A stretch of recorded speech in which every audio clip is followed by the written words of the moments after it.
Hello and welcome to episode 1 of ScareTrack Live, something brand new here for the ScareTrack podcast. Of course, we'll still be doing our normal regular podcast that you can check out on our website, but we also now will be doing ScareTrack live interviews over on Instagram. So if you don't follow us on Instagram, make sure you head over there now and give us a follow to make sure you keep up to date with all our live interviews. Of course, with the Instagram platform, you can only keep the live interview for 24 hours. So we've recorded it to bring you here on our YouTube channel. I hope you enjoy episode 1 with Andy Longmore talking all about his scare acting along with his new rock and horror radio show. You can still find the latest episodes of our audio podcast over on our website along with our entire back catalogue, available at www.scaretrack.co.uk and on all podcast streaming platforms.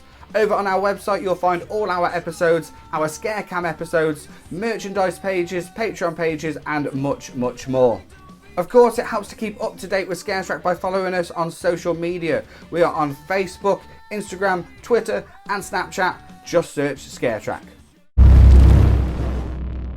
So we've got a few people watching with us at the moment. Andy, a very nice t-shirt there. Good bit of ScareTrack merchandise. I like it. Looking a bit worn. I think I might need a new one actually as well. Well, perfect. Yeah, let's plug that. You can get your merch at scaretrack.co.uk. But we wanted to bring Andy on. Andy's been a long time ScareTrack friend of the show. We actually met, we were just speaking about ScareCons, and myself and Andy met at ScareCon 2013 at Islington Metalworks. It was my second ScareCon, Andy's first ScareCon. He was there with Andrew Georgiadis and the team during the vigil. Oh God, that was a crazy night, wasn't it, Andy? Oh God, that was a long time ago. It's quite crazy to see how long it's been. What used to be available back then, and and how it's sort of grown, morphed.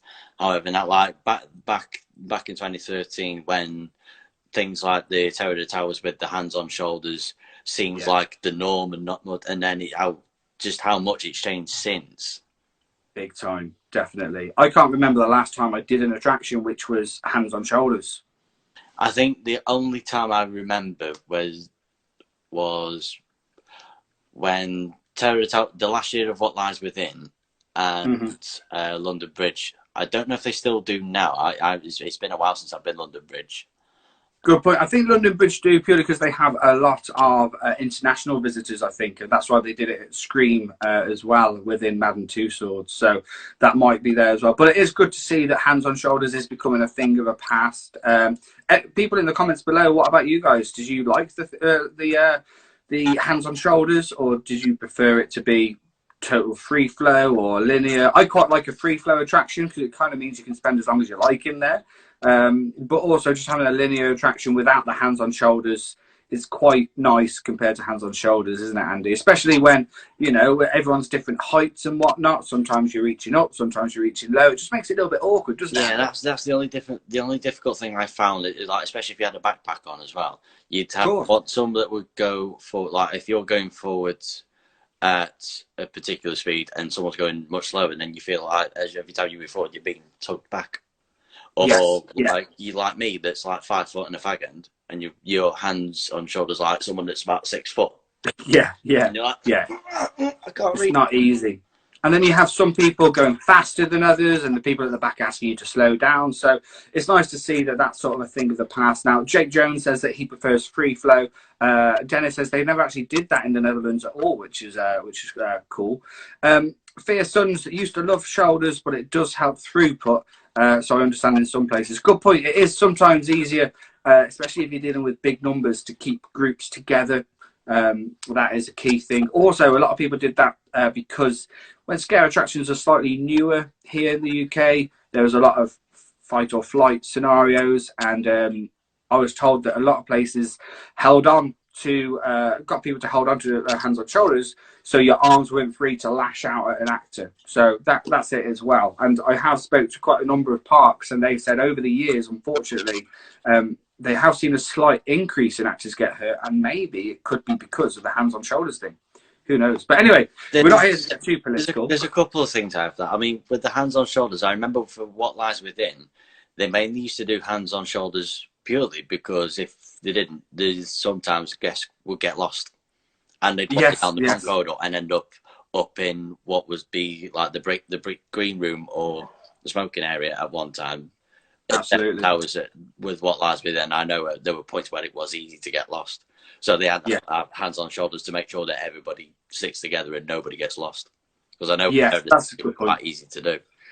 And you know what? Even myself, I've managed to get lost in attractions before, especially free flow style attractions, or maybe you're in there by yourself and it's dark, or you're doing like an escape alone attraction sort of thing. It is easy to get totally lost, which just adds to the fear factor, really, doesn't it? I wanted to talk more about scares and more about what obviously you've done in the industry as well. We interviewed you probably a couple of years ago now on the ScareTrack podcast. So if anyone wants to hear the full in-depth interview we did with Andy, just go to scaretrack.co.uk. Scroll down. We've got nearly 200 episodes now. You'll find them there. But I did want to talk a little bit more about scares and your acting and what you've done. But before we do that, the main attraction at the minute during this crazy quarantine / lockdown COVID-19 crazy horror movie of a world we're living in.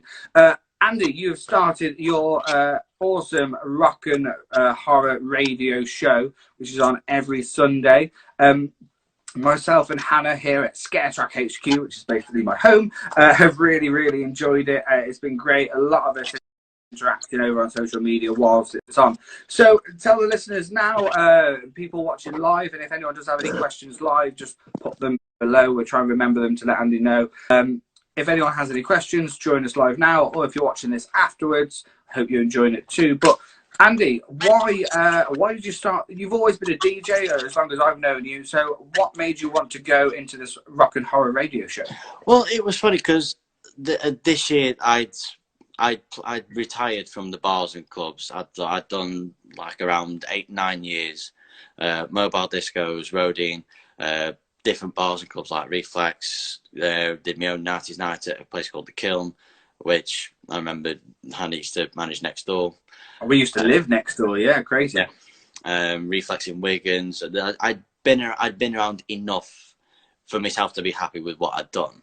Yeah. This year I decided to just scare acting. I want to climb. That's where my passion lies. And I'd looked around one night in a Reflex and gone, I'd had enough. Like I just had at one point DJing used to seem glamorous, but sometimes the amount of hassle you can get now is just not worth it. Yeah, it wasn't worth it, so I decided to. So I actually tried to get out of DJing, but with lockdown, and a lot of people have been doing either like say karaoke live videos or like quiz. So everybody's trying to do something, one to keep themselves entertained and keep everybody else entertained.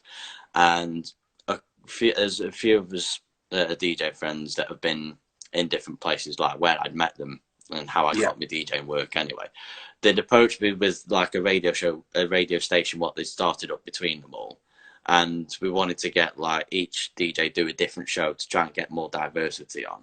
And they approached me and said that you can have your own show and it can be anything you want, any style. But you just have to like pick a particular style. So the one music I'd always loved since high school that I never got to play in any bar was like your old school Kerrang, so like your rock, your punk, your metal. A lot of things like that, like Limp Bizkit, Linkin Park, System of a Down, like stuff that you'd hear at download festivals. You know, I would never get to play that in any bar club. So I wanted to do a show mainly purely for fun, but at the same time, I wanted to do something scare industry based. And I did wonder, like, if anyone's ever done a radio show, because I know we've got podcasts, and I know that they have the theme park vlogs, but I didn't know if anyone's like done a UK scare industry radio before. No, news to me, yeah. So I thought, well, have me rock music, which is something more for me fun-wise anyway, but at the same time, it's something that I know I can market, and I know that may give some hope to the industry and keep it alive, and just for 2 hours a day, just take us back to a time when we did have the sanctuary, when we did have the asylum, taking us back to the memories of like ScareCon, playing just little audio tracks just to jog the memory, and for 2 hours a day, forget what's going on in the world and forget. Definitely, just go back to. For a brief 2 hours, well, actually until like now, more which we'll come on to in a minute. Of course. Yeah, it's definitely something that, like I said before you came on, it's brightened up mine and Hannah's day, as it's sort of our Sunday fun day now. We start off with you with the rock and horror show, and then we move on to the Scare Tour quiz. It's a cool little scare attraction day of the week, which is fun. Also, rock and horror do sort of go quite well together anyway. You know, I've gone to lots of events, whether it be Dr. Fright's, they're very heavy on their heavy metal music and a festival atmosphere. Places like Farmageddon's very rock and roll heavy. Even Fear at Avon Valley, when they do their fire shows, quite techno rock, and lots of different events in the UK scare industry are heavy on their rock. So it works really well. What I like, what you've done extra, like you say, you haven't just done 2 hours of just rock music. You've obviously you got your interactions. You're good on the mic anyway for when you've done DJ in the clubs and pubs, and you know the industry well as well here in the UK. So it was really good to be able to hear you talk about past experiences when we did do the Asylum, when we did do this the Sanctuary, and you had those that music, you know, from memory lane in there, which is, it really added that extra little bit of a dynamic to the show. So if anyone's listening now and you haven't yet listened to the show, I definitely recommend that you do. Before Andy goes, we'll make sure you all know how to be able to listen as well. It's really easy. As long as you've got a smartphone or a laptop or any connection to the internet, it's so easy to do. So I mean, was that a conscious decision to make sure that it wasn't just rock music? The fact that you did interconnect it with the likes of the Sanctuary theme tune, Asylum theme tune, even bringing it up to date with Horrorland in Spain's theme tune as well. It's a good mishmash of stuff in there. I'd always wanted to have something. I've always wanted to have some form of contribution, scare industry wise, whether it's acting or, because now acting's not looking so likely at the moment with current state of affairs. So I'd wanted to at least do something and keep it scare industry based. Which started off, I wanted to make it more interactive, because as opposed to just playing rock music, which you can do anyway, but at least it's something that we can get people to interact with. And I've got to be honest, I'm quite astounded by the amount of support I've got. And it also gives me a chance to share other people's things as well, because I've been in touch with some people saying I'm starting this up just to see what people think, and the reactions have been, it's a very good idea. So it also helps me talking points wise, if people have got stuff like, say, can you share like this page, or can you share this attraction like this website? So in a way, because at the moment we're non-profit, which means I can sort of manually jingle free advertisements in a way. Yes. Definitely. Which is helping them and helping us. And of course, as good, if I was in a bar on a mic, wouldn't have any problem at all. You wouldn't think that I'd be nervous, that it would feel like I haven't done it before. Yes. Radio, I found is so much more difficult talking, because there's no instant reaction there. I guess you can't hear if people are enjoying what you're doing and things. Obviously you can have them on social media saying great show, loving it, or joining in the competitions that you do as well weekly. Like you say, you haven't just done 2 hours of just rock music. You've obviously you got your interactions. You're good on the mic anyway for when you've done DJ in the clubs and pubs, and you know the industry well as well here in the UK. So it was really good to be able to hear you talk about past experiences when we did do the Asylum, when we did do this the Sanctuary, and you had those that music, you know, from memory lane in there, which is, it really added that extra little bit of a dynamic to the show. So if anyone's listening now and you haven't yet listened to the show, I definitely recommend that you do. Before Andy goes, we'll make sure you all know how to be able to listen as well. It's really easy. As long as you've got a smartphone or a laptop or any connection to the internet, it's so easy to do. So I mean, was that a conscious decision to make sure that it wasn't just rock music? The fact that you did interconnect it with the likes of the Sanctuary theme tune, Asylum theme tune, even bringing it up to date with Horrorland in Spain's theme tune as well. It's a good mishmash of stuff in there. I'd always wanted to have something. I've always wanted to have some form of contribution, scare industry wise, whether it's acting or because now acting's not looking so likely at the moment with current state of affairs. So I'd wanted to at least do something and keep it scare industry based. Which started off. I wanted to make it more interactive because as opposed to just playing rock music, which you can do anyway. But at least it's something that we can get people to interact with, and I've got to be honest, I'm quite astounded by the amount of support I've got, and it also gives me a chance to share other people's things as well, because I've been in touch with some people saying I'm starting this up just to see what people think, and the reactions have been it's a very good idea. So it also helps me talking points wise. If people have got stuff like, say, can you share like this page, or can you share this attraction like this website? So in a way, because at the moment we're non-profit, which means I can sort of manually jingle free advertisements in a way. Yes, definitely. Which is helping them and helping us. And of course, as good if I was in a bar on a mic, wouldn't have any problem at all. You wouldn't think that I'd be nervous, that it would feel like I haven't done it before. Yes, radio I found is so much more difficult talking because there's no instant reaction there. I guess you can't hear if people are enjoying what you're doing and things. Obviously you can have them on social media saying great show, loving it, or joining in the competitions that you do as well weekly, but yeah, I guess it's technically just you in your little studio, and you don't know if people what the instant reaction is. Whereas if you're in a pub or a club, you can, if you put a tune on and they all start dancing to that tune, you've put on a banger. So I guess that is a very different. Although it's a similar kind of scenario you're in, it's probably a very different kind of atmosphere, isn't it? Do you know that actually makes it a little bit more relaxing when you're in your own little bubble, because you're not playing to a crowd, you're not playing to a management policy. You're not. It's one of them where it's your show, you're in charge, you can play what you want, you can say whatever you want, but at the same time you want to keep it somewhat entertaining. But it's trying to think of what to say, but at the same time without there being that gap. Of course, where sometimes it struggles. But fortunately, because it's a topic that I like to talk about anyway, it makes it easier. Yeah, absolutely. Makes it a lot easier. And each week I'll try and come up with like different ideas, because at the start I'd do I think week one I'd started off with like a Back to the Scary Future, which I play on like Back to the Future with, say, you would have the sanctuary music with the Dr. Kelman speech that he did in the queue line. So to get that sensation that you're queuing up.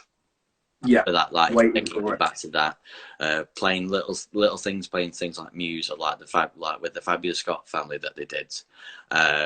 Again, taking memories back to ScareCon. It's something that everyone's going to relate to. It's something what's going to make them forget for just 2-3 hours that we can go back briefly. We can go back to ScareCon. We can go back to this, and we can definitely go back to all this. And that's effectively where the idea comes from. I mean, the one thing I was sort of geeking out about is the fact that I got a message from John Hayes from the Circus of Horrors to say, one, that he liked the show, two, getting permission to use the tracks. Even from Horrorland, when I got in contact with Horrorland, they were just like how on board they were with using the track. And I think since week 2, using it as like an intro to start the show off, and seeing and hearing the response to that, I think it's gotten to a point now where it can become a regular thing. Where we can like the show's intro to start it off with that, because it's Horrorland's it's been something, even though I've not been, but I am planning on going at some point. We can. It's something that I know, because there's quite a lot of people that have been, and they'll have that love for Horrorland, and it's something that will it's if I've always found with mazes as well, is if you start it off on a bang, then the rest of it will fall into place. Yeah, absolutely. To do the same with the show. Definitely, and the last 2 weeks that you've used it as a good start for the show. It's a good bit of music, and Horrorland seems to have become the instant hit, especially with everyone that went to ScareCon Aftershock last year. It's won multiple awards at ScareCon now over the last 2 years. Jake Jones has just commented saying it's the best place ever. Hello to everyone that said hello to us, and Andy as well whilst we've been chatting as well. Thank you for joining us. It's great to have you here on the first ever live Instagram interview we've done. But it's funny you mentioned that, Andy. Have you find it easier? Well, a different dynamic as such, you being at home in your own little bubble of being able to talk on the show and whatnot compared to being live, but being live like in a venue. But you have got that sort of time. It was 2 hours and we're going to 3 hours, which we'll talk about in a moment. But you are live talking to X amount of people at that time, and that's got to be quite nerve-wracking, especially for week one. There's got to be a lot of technology involved. People are asking for requests. You've got your set list. You've got lots of different types of music to put in there. I'll be honest, we don't do much live stuff because the amount of times I do my podcast, I talk into that little microphone. I must introduce the podcast about 17 times before I'm happy with a single edit. So I'm constantly doing it over and over again. But you're going live each and every Sunday. Have you found over the last few weeks that you've sort of settled into the role now, that it's not quite as nerve-wracking as week one? No, week one was beyond nerve-wracking. That was when I knew mistakes were going to be made, and it was a case of, it was more like week one was going to be the test to see whether people are going to enjoy it, whether I can change things, whether I can do things a little bit different. It's a case of, this is going to be a base and see where we can build on it from there. As it gone through for week two, even with the ScareCon after party, I mean, like, for a radio station that's only been, three, I think we're in the fourth week now as a station. Yeah. To go in 4 weeks to, I think, around about 600 odd likes. The likes of the Reflex show, which is currently live at the minute, and that started off as a 6 till 8, which is now 4 till 8. Right. That's been presented by two of me DJ friends, Dave and Ant. It's them that I have a lot to thank. From where I learned a lot from DJing, and from like how the club scenes and the bar scenes working, especially in the likes of Reflex. They've been DJs for well over 20 odd years, done Reflex in different parts for 20 odd years. So they even, like with the Reflex show, that gets quite a lot of listeners in itself, and it's good that that Reflex have that little following, so that even though they can't go to the bars, people still want them to do good, and they want them to get back up and running. I mean, yes. the amount of the support that the station's had, we've had like Waterworld on board. Like, when you go on the website, you'll see at the bottom there'll be external links for our supporters, artists that have supported us since day one, and like shared the station and the shows. So we've got places like Waterworld, Reflex, Darcy's, The Foyer. So like other DJs have got like other supporting us, and then we've got yourselves, ScareTrack, Scare Tours. Now Scare Directory, Scream Effects Co., which Kieran Quinn, I've got to give him a big thank you as well, because he designed the logo which we see now, and which is a great logo as well. It's really cool, and he does reasonable price as well. Like, there's so many different styles, and he's always willing to work with you with whatever you do. I've seen a lot of things that he's done over the past with Scream Effects Co. And he does some really good stuff at like reasonable price as well. Yeah. So you definitely recommend checking him out. And like you say, he does visual stuff as well, but also real life props and set design. It's quite a lot of the things he does at Scream Effects Co. So yeah, definitely a big shout out for Kieran there as well. While we're doing a couple of shout outs as well, Manchester Mate has just commented that lives are brutal and the bane of her life, which I can totally understand that. Lives are a little bit nerve wracking, definitely.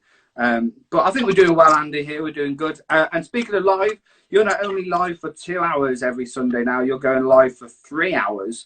So why have you gone into that extra hour? I mean, in fairness, me and Hannah could always dance for an extra hour each Sunday, so we welcome it completely. So what made you change from a 2 hour show to now going into 3?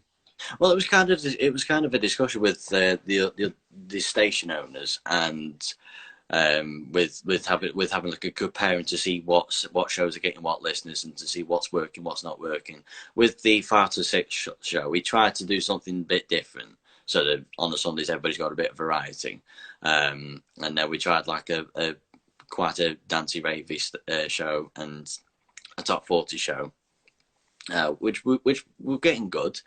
Yeah. And in the end, they looked at the amount of listeners that I'm getting. So to go from, I think, 22 on week 1, and then week 3 to like peak at like 36, which isn't a lot when you think about it, but in terms of like for not a radio show that's, or for a radio station rather, that's not quite yet like on the level of say Signal or Radio One. Of course, you're only just starting. Yeah, it's still early days. You know, gosh, it was a whole year before we started properly getting listeners on ScareTrack. You know, so.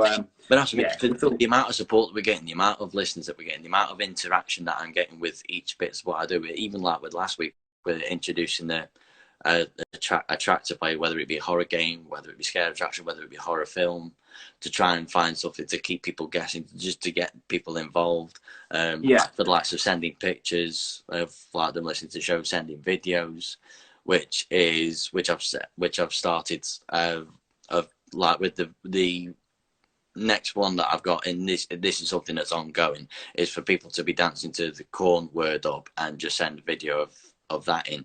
And it can be absolutely any way, whether it be good, whether you're good, whether you're bad, whether it's taken by a selfie, whether it's done by a camera, whether you could be just have a bit of fun with it, isn't it? It's quite literally just about having fun, because that's what the whole point of the show was, and that was the reason it started. It was just a bit of fun during lockdown, and at the same time, if we can entertain people as well.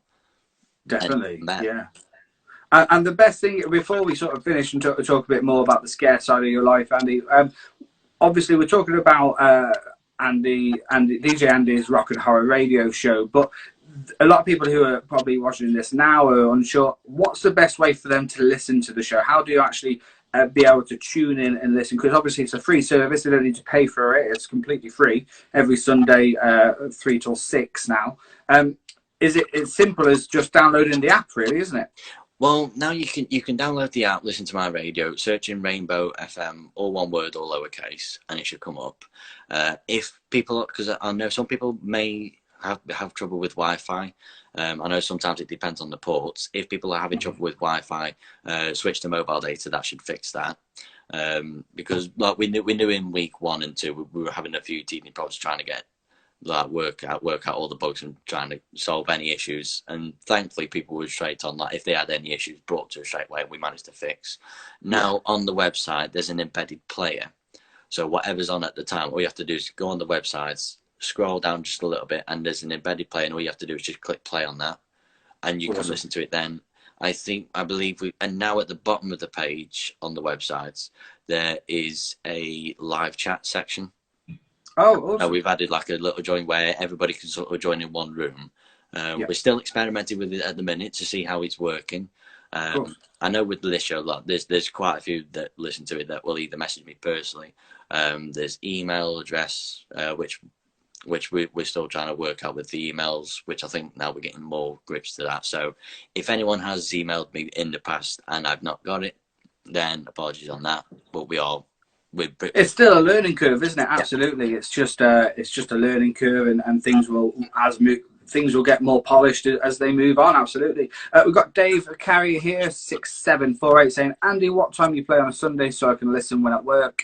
And again, that's 3 till 6 now, isn't it? Every Sunday. Yeah. So now, because like I said, thankfully for the amount of support, the amount of listens that we're getting each week, it kind of made sense to have that extra hour. So we've gone from 3 till 5, now 3 till 6 p.m. on a Sunday afternoon. So you can tune in a little bit before. We will have, like, chances are we'll have something on like a little bit before, just to get warmed up, or just so it gives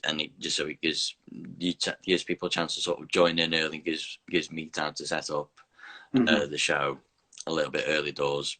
Chances are there might be another last minute show on in the day that we might have scheduled, so people can tune, like say 5, 10, 15 minutes beforehand, however early they want to tune in.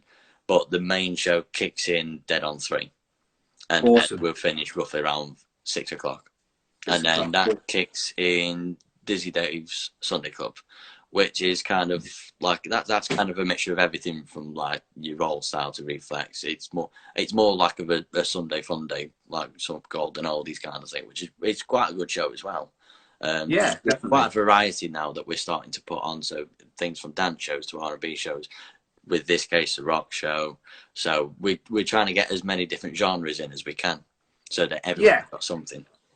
Awesome, perfect. And again, I listen on my app. So if you're not listening on a laptop or desktop or anything like that, I listen on my app. I download it on my app, and then what I can do is actually connect to that to my Sky box, so I can have it blaring on my nice loud big TV screen, which is great. So yeah, lots of different ways you're able to listen. 3 till 5 every Sunday. DJ Andy's Rock and Horror Show. Sorry. Which is now 3 till 6. Which is now 3 till 6. Sorry, yes, gosh, yes. So we've got an extra hour as well. So the best way to get them on, obviously, Rainbow FM is the platform that you guys are on. There's lots of different radio shows in there. How can people find Rainbow FM on your socials? Socials, we have Facebook, so type in rainbowfm.live. It should bring up the page straight away, because I know if you type in Rainbow FM space, it'll bring up something different. But what I can do, after this video, I can put in the links in the comments. So with Facebook, on Instagram, it's Rainbow FM1. It's the same with Twitter as well. And if anyone wants to email during any show, they can email is rainbow.fm rainbow.fm@yahoo.com. Awesome. If anything changes website wise, I'll either way, even emails, I'll copy the links in to the comments after. Definitely awesome. And if anyone is struggling as well, if you're on your another device now, we've shared it multiple times here on our Instagram, our Twitter, and our Facebook as well. So it's easy to find there.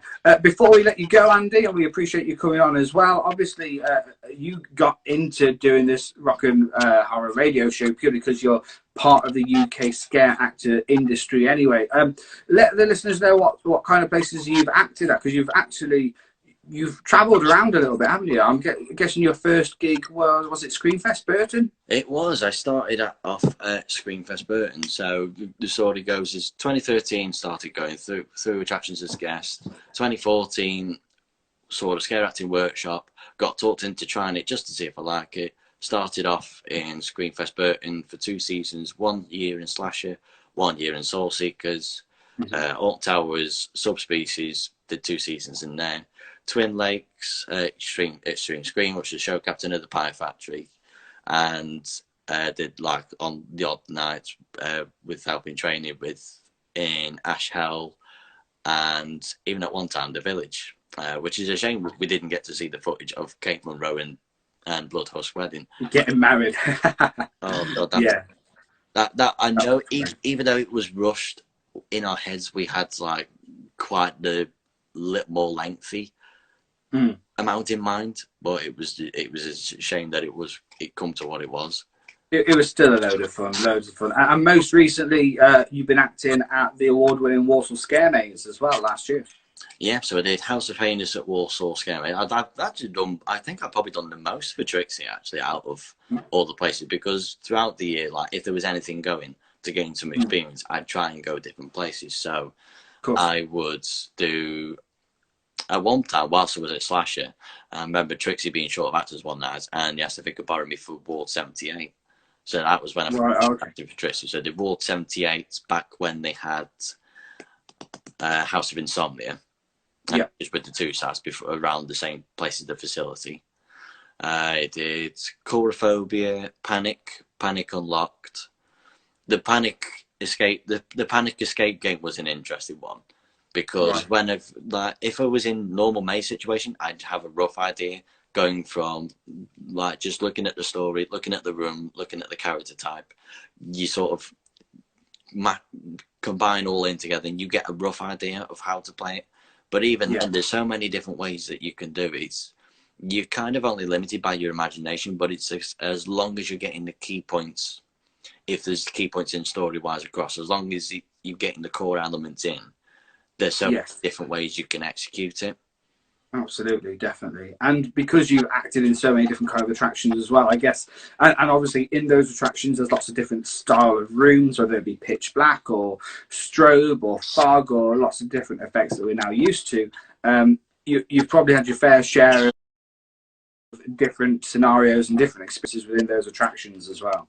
Strobes are a fun one. They feel weird at first, but once you've been in there for a minute, it feels, you wouldn't think that it's disorientating after you've been in for a minute.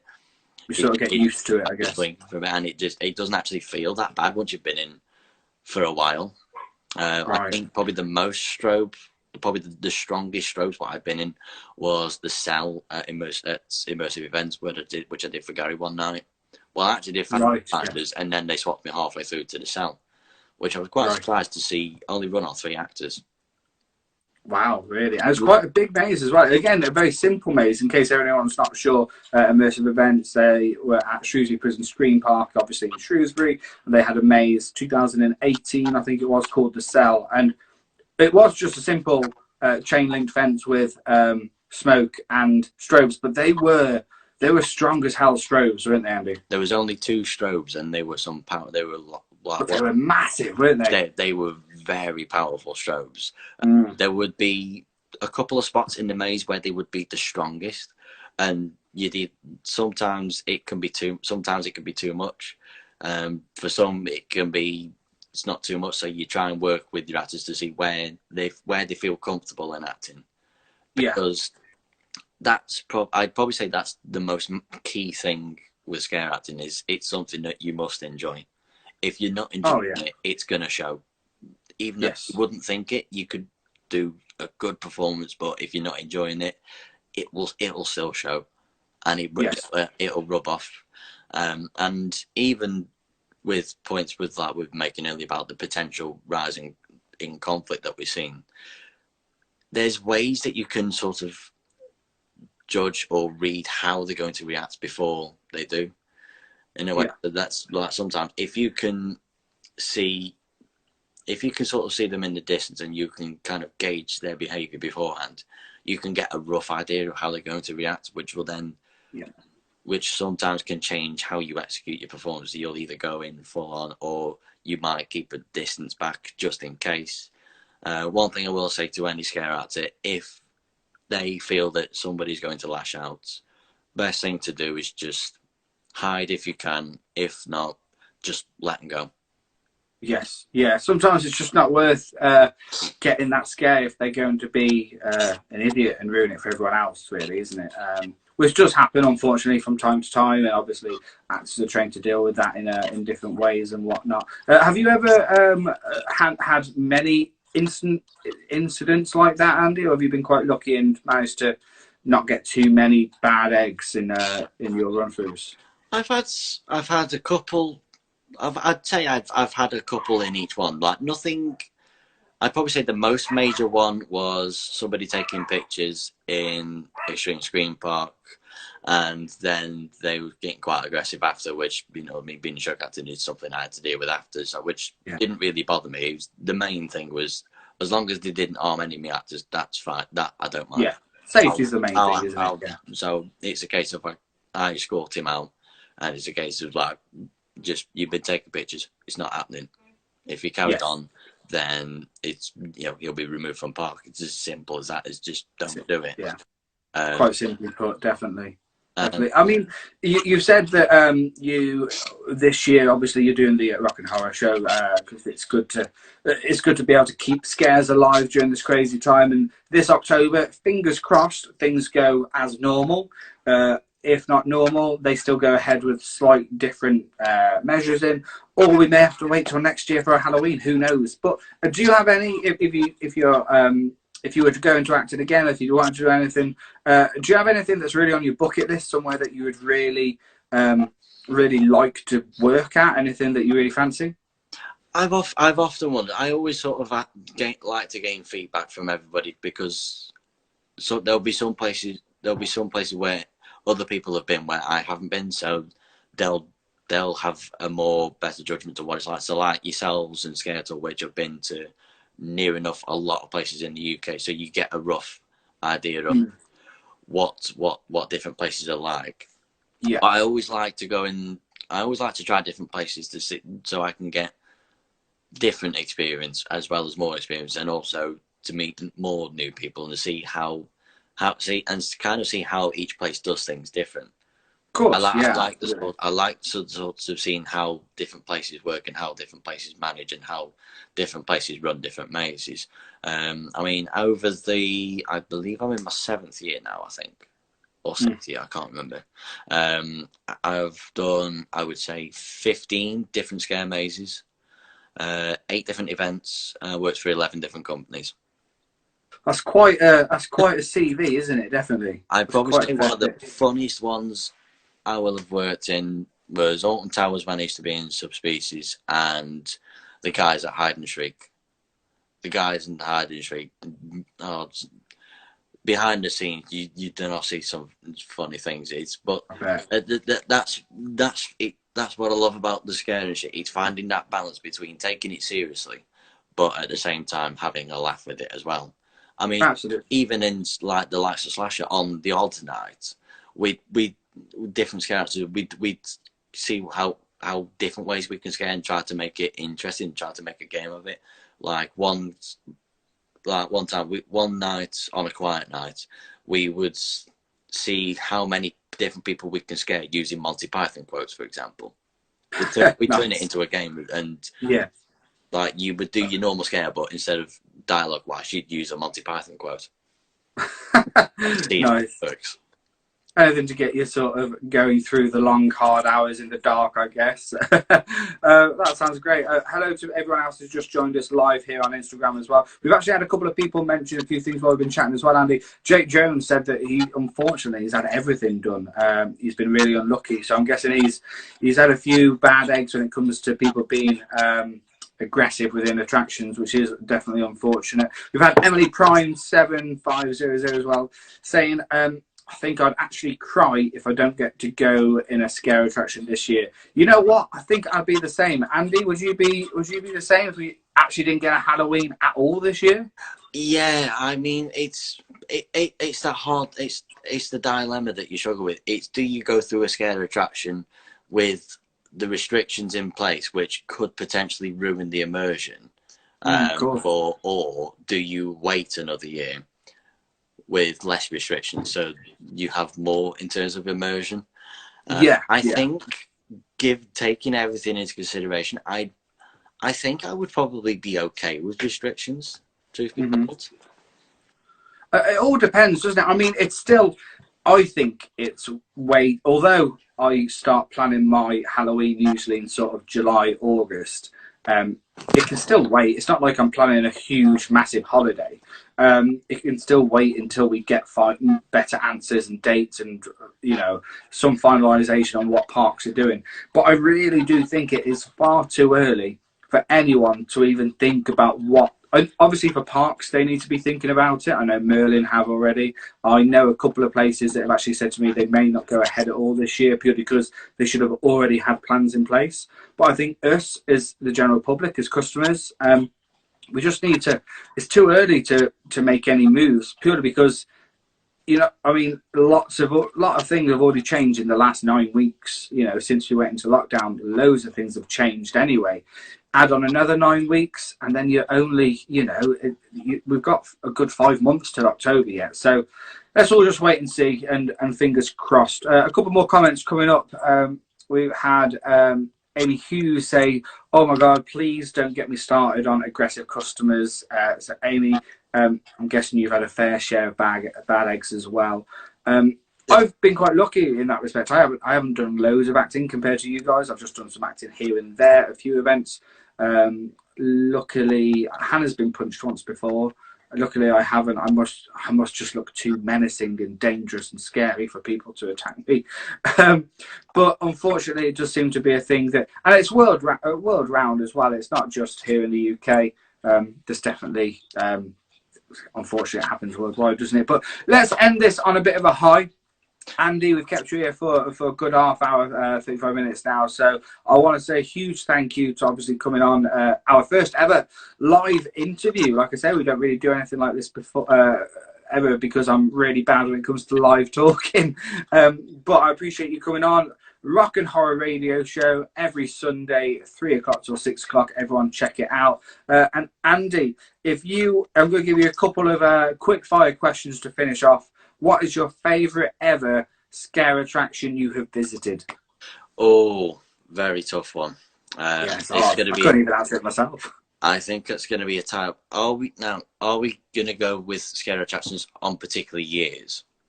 Because you can do, yeah, absolutely. Yeah. If I'm going to go on particular years, I'm going to say Subspecies in 2015, and yes, I would also say I actually want to say My Bloody Valentine at Thorpe in 2013. 2013, the first year when it had when it was a full layout, because in their last year they took away like one of the cabins, didn't they? So, well, one of the boxes. So a good couple of attractions there. Good shout, Andy. Okay, last question for you. What was your favourite attraction to ever work in? Oh wow, that's. I don't want to say it's an easy choice, because it's not. I'd say it's a tie-up between a couple. I would probably say Subspecies. Okay. I actually no. I would actually say Subspecies. The first year I worked in it. Okay. It's what I like to do with each drama. It goes through all the layout, the nooks and crannies, find out where the hiding spots are, find out how many different scares that you can get in one room, or in how you can execute them. Like even when I was acting at House of Heinous, there were some places where it was just a narrow corridor and you could get 6, 7, even 8 scares in such a small space. Yeah, if you find the right spots. And even in Subspecies, what I liked, it was the intensity. I found that was the one place where I got the least in terms of either getting hits, because a lot of the hits I get, if I do get any hits, they're accidental. Yes, I don't think I've ever had an intentional one before. We all get the accidental. That's good. I got what I'll be honest. I was impressed with one of them. One woman clamped me across the face, and it was actually, I'll be honest with it, I actually gave her that one. So, Faye, you know what? That was a good crack. I was actually quite impressed. But she did apologise after. Like, anyone that's hit me has always apologised after, which I'm actually quite surprised at. Which is nice, which is good. But the one thing I have found with aggressive customers is the best thing you can do is send them through, turn it into a museum, waste the money. They can't say they haven't been through. Yeah, and then they're just ruining it for themselves. We provide them with an experience. It doesn't necessarily have to be a good experience. Not if they're an idiot. That's always my response. And I like that. And I think I found I got the least aggressive customers with Subspecies, because I always found from when I went through it in 2015, the fear was there. The fear was just up there. The level of intensity and fear was up there from the word go. As an underworld, you've got to put that fear of Christ in them. You've got to scare them so much that they won't dare do anything. Yes. And my favourite, I would actually say one of my favourite positions was either pulling through the traps, being on the outside of traps. Because being on the outside of traps, that's where you started it off. So I would kind of turn into Sergeant Major outside. It was nice. I wouldn't just tell people to line. I would make them line up without touching. And it's if you can set the bar that high from the word go, you'll find the rest of your actors will find it a little bit easier. And it was one of those attractions I found where you can't be frightened of getting hit, because it's if they sense that, they'll play on that, they'll take advantage of that. Especially if you've got a nasty clientele, or there's certain days where you have a bunch of nasty people or things like that. So yeah, I definitely understand that, Andy. But I mean, if anyone wants to take anything from this, if you are a scare actor, then do exactly what Andy just said. If there's anyone being an absolute tool, turn it into a museum. I like it. They just let them walk through and have a bad time. But I think that's a perfect place to wrap it up, Andy. Again, we've kept you here for a good 45 minutes now, so I really appreciate you coming on to our first ever live Instagram interview. And once again, everyone, just listen to DJ Andy's Rock and Horror radio show every Sunday on Rainbow FM. And if you don't know how to get that, then just check any links that we've shared over on our social media pages. We're here on Instagram, Snapchat, Twitter, and Facebook. I'm going to stick around for the next 5 or 10 minutes, see if there's any questions from you guys. So stick around here on our Instagram Live. If you're watching this not live at a later date, thank you so much for joining us here on the ScareTrack Instagram Live. And Andy, thanks so much for being on with us. Yeah, thanks again, and thanks to everyone that's listening. Thanks to everyone that's tuned in. Thanks for the likes of Circus of Horrors that have allowed me to use the music. Same with Horrorland, and also now Leon Fuller, which I did manage to get into contact with. Oh, awesome. Leon Fuller, who's he provides the music along with Benny Richter with Traumatica at Europa Park in Horror Nights. So if you're able to use his music, there's plenty of music you can use there. So I'm looking forward to tuning in tomorrow, definitely.